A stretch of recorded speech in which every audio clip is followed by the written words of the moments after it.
Hello everyone and welcome back to Sonic Saturday, the show where I'm making my way through every single Sonic game. We're beginning into the arcade games, and although next week will be a much longer look, I wanted to look at this one as its own video since it's a lot more of a game than the other arcade cabinets. Today, we're looking at Sonic the Fighters. Let's get started.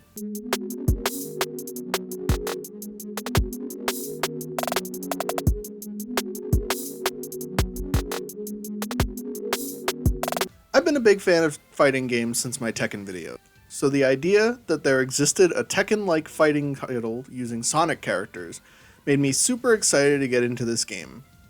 The graphics are actually surprisingly good for the time. Like, they aren't amazing, but for a 3D arcade title, the game has aged surprisingly well.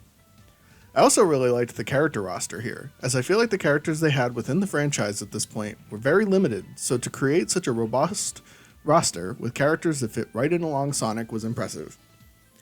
I personally played as Espio because any opportunity for Team Chaotix to be included in something, I will always play as them.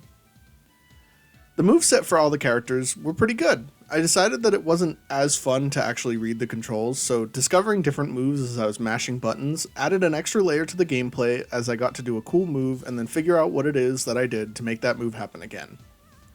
This was only allowed by the fact that the NPCs have a pretty good difficulty curve, so it's okay to be mashing buttons in the beginning and figuring things out so that you're prepared by the time the fighters get hard. I know that sounds obvious, but I have for sure played fighting games, especially in arcades, where the NPCs are super difficult right out the gate in an effort to give you more quarters.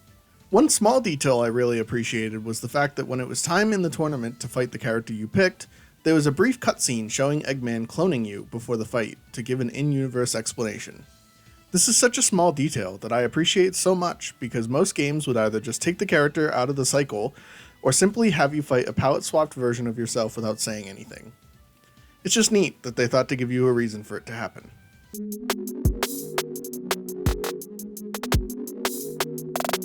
I really feel like there should be another Sonic fighting game in this style. With how much more the cast has expanded since this release, it makes perfect sense to try this again. For now though, I am happy to have Sonic the Fighters. What did you think? Let me know in the comments below, and don't forget to subscribe while you're down there. Thanks for watching, and I'll see you next time.